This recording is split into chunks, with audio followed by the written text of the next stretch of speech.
El judío errante es un hombre, en realidad desconocido, condenado a no morir nunca, vagando por el mundo sin descanso, eternamente solitario y sin rumbo fijo. Muchos relatos cuentan que su apariencia ha cambiado a lo largo de los siglos y que ha sido visto en diferentes lugares del mundo en distintas épocas. Algunas versiones de la leyenda sugieren que el judío errante estaría condenado a sufrir eternamente por su blasfemia hacia Jesucristo. Otras versiones, sin embargo, apuntan a que su destino errante es una prueba de la misericordia divina, una oportunidad para que encuentre la redención.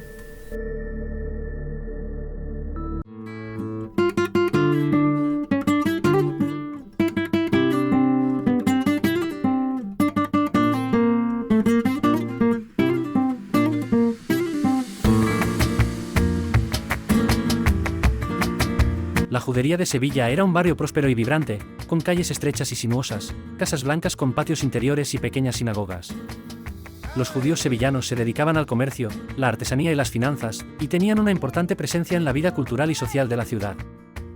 Sin embargo, la historia de la Judería de Sevilla también estuvo marcada por la intolerancia y la persecución. En 1391, se produjo un grave pogromo en el que decenas de judíos fueron asesinados y muchos otros se vieron obligados a convertirse al cristianismo. En 1483, los reyes católicos expulsaron a los judíos de Sevilla y de toda España en la Inquisición española. Hoy en día, en la Judería de Sevilla aún se pueden encontrar vestigios de su pasado judío, como la Sinagoga Mayor de Sevilla, que es una de las sinagogas mejor conservadas de España.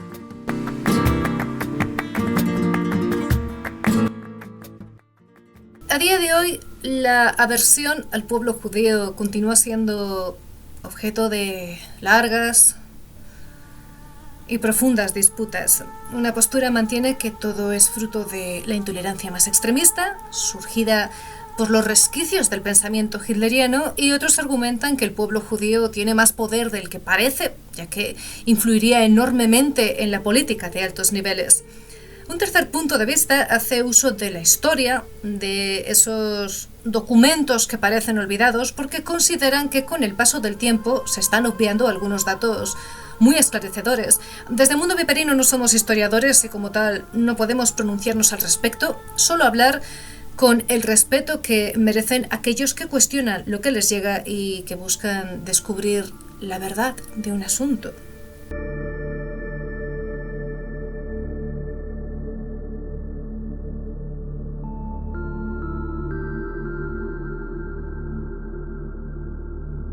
A esta traición se juntaban otros muchos crímenes, siendo entre ellos más común el hurtar niños cristianos para martirizarlos o venderlos a los moros de la frontera, de cuya perversidad habla otra ley de partida en estos términos.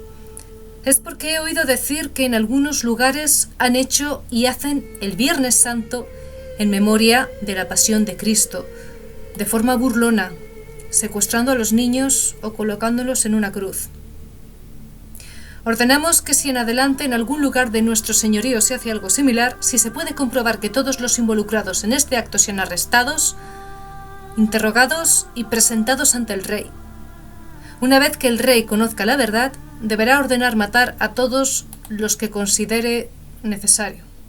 También daban dinero a los cristianos, cometiendo mucha usura, a usuras crecidísimas, como eran un 3x4, cometiendo 3.000 injusticias en la cobranza de las rentas reales que tomaban a su cargo, y por último, no contentos con profesar públicamente su ley bajo el amparo real, procuraban catequizar a otros para que apostataran, de lo que tampoco se olvidó el rey don Alonso, quien hablando de los judíos dice: además, deben tener mucho cuidado de no predicar para convertir a ningún cristiano para que se convierta en judío, alabando su ley y denigrando la nuestra.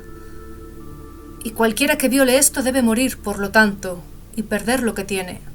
Amigos, leyendo este y otro tipo de documentos, vemos que la constante y siempre inalterable opinión contra los judíos los ha obligado a llevar una vida errante, vagabunda, cuyo estado estarían vinculados los mayores crímenes, los engaños, los fraudes, las mentiras, Ya desde el siglo III podemos comprobar andaban como nuestros saludadores, haciendo granjería con las bendiciones que en nombre del Dios de Israel echaban a los sembrados.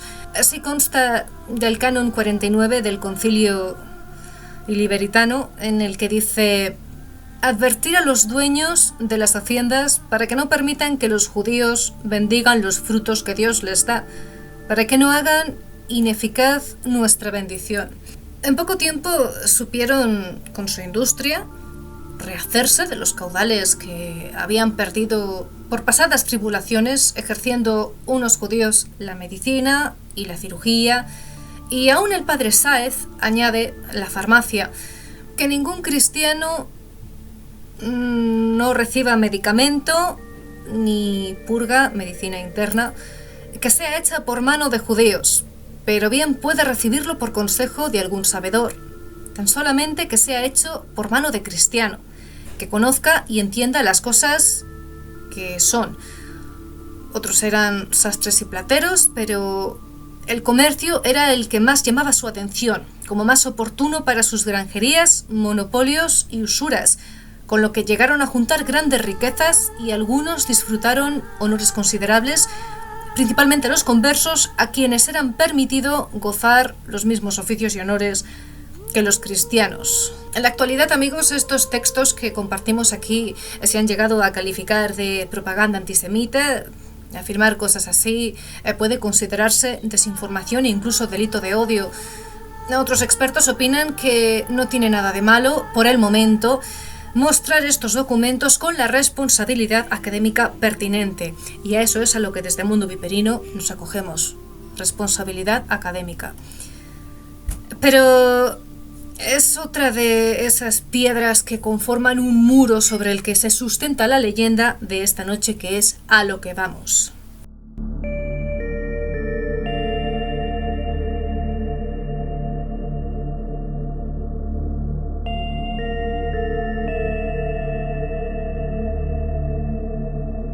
La historia comienza, amigos, en el Evangelio de San Juan, donde se relata cómo algunas personas no ayudaron a Jesús durante su sufrimiento, y hubo un hombre en concreto que fue muy duro, muy cruel con sus palabras, muy mezquino con sus burlas ante el Hijo de Dios.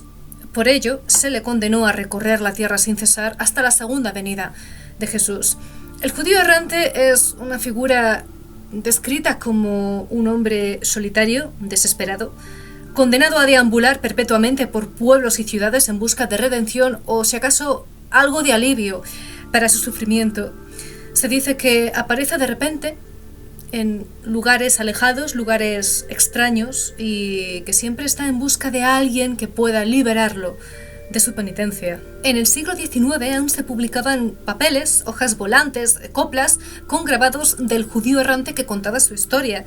En este, el judío explica: tengo 1800 años, tenía 12 cuando nació Jesucristo. Cielos, qué penosa es mi ronda. Doy la vuelta al mundo por quinta vez, todos van muriendo y yo sigo con vida.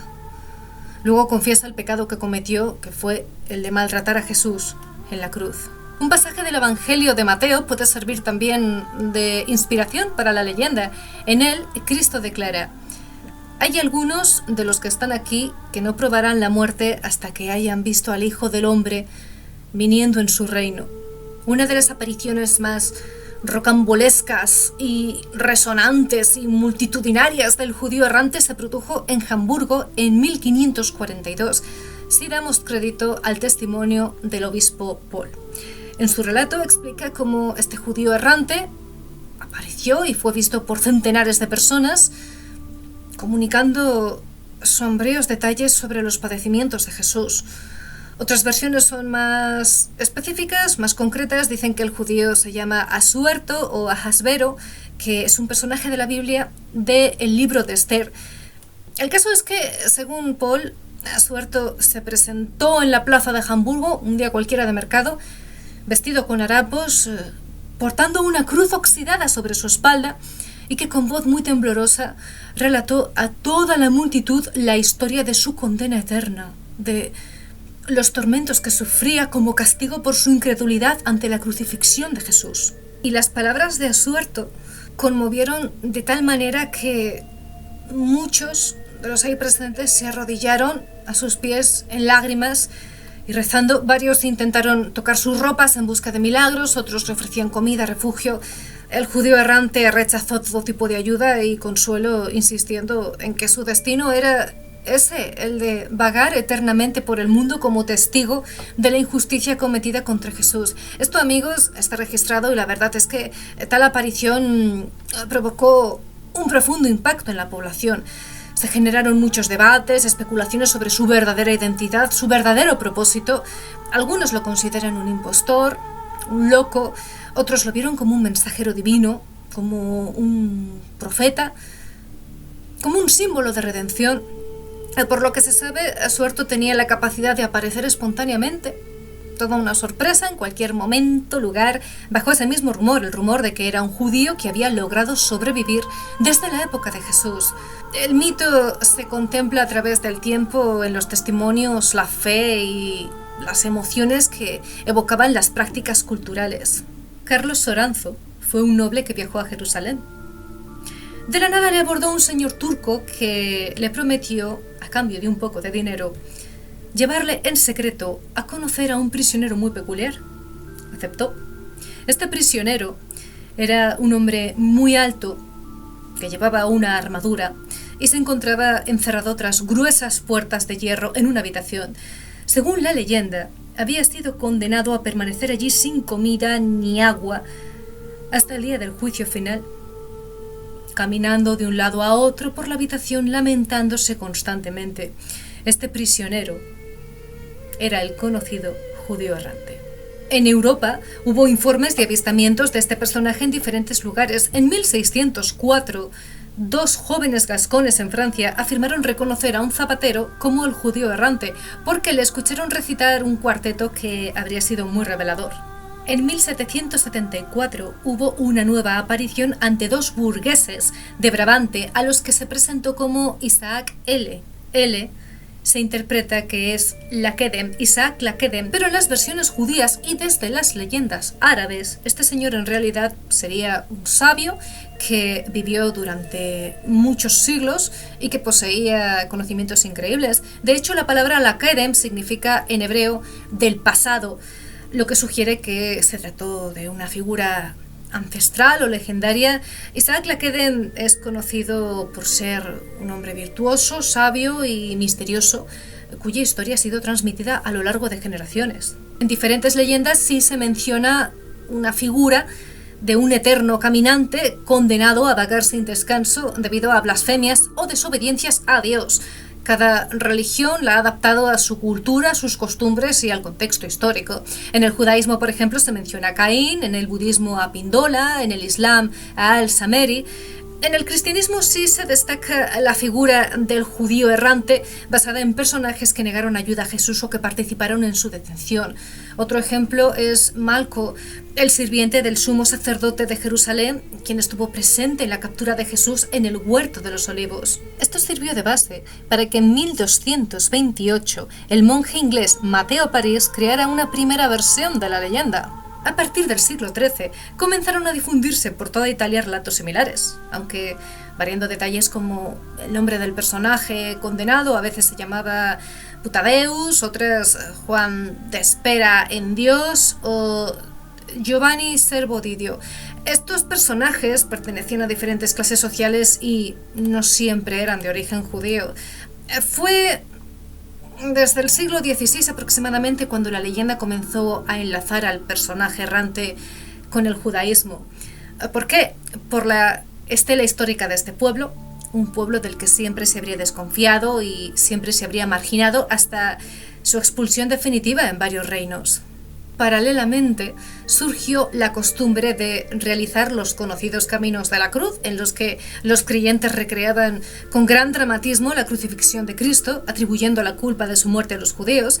De hecho, el término errante comienza a vislumbrarse con mucha más asiduidad desde el siglo XVII aproximadamente, porque resaltaba la similitud entre el personaje de la leyenda y la situación de los judíos de esa época, que estaban obligados a migrar de un país a otro. En 1856 se creó una serie de grabados, hasta un total de 12, que ilustraban la historia del judío errante. En una de las imágenes se puede ver al judío caminando por un cementerio cristiano, vestido con harapos, comprobamos, sosteniendo un bastón, una bolsa. Y en el cielo, al atardecer, encontramos la representación de la subida de Cristo al Gólgota con la cruz a cuestas. La sombra del judío proyecta la misma escena, simbolizando el pecado que cometió durante la pasión de Cristo y la culpa que desde entonces le persigue. Como ven, amigos, hablar de la leyenda del judío errante es escarbar entre numerosos, bastantes documentos históricos, filosóficos, literarios, tradiciones culturales de todo tipo. Cuenta con muchos puntos de vista, muy dispares según las creencias, pero sumamente enriquecedor. Si nos ponemos ya más filosóficos y escépticos, la presencia de Ahasverus en Hamburgo puede simbolizar la idea de la eterna búsqueda del ser humano, de la imposibilidad de encontrar respuestas definitivas, la lucha contra el destino. Podemos calificarlo como una metáfora de lo desconocido y lo que se escapa de nuestro control como personas.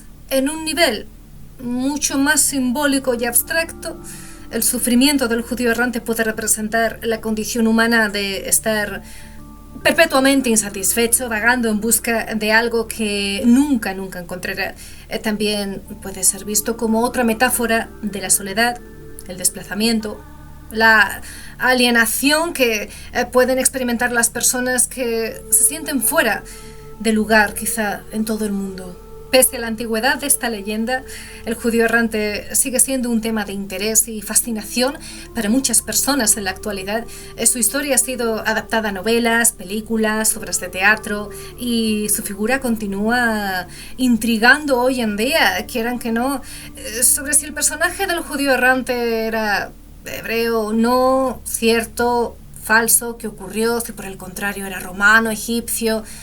Si hay más de un condenado a vagar por el mundo, eso ya lo dejamos a su elección. Amigos, como siempre decimos aquí, ustedes tienen la última palabra. Nos vemos en el próximo programa. Un abrazo.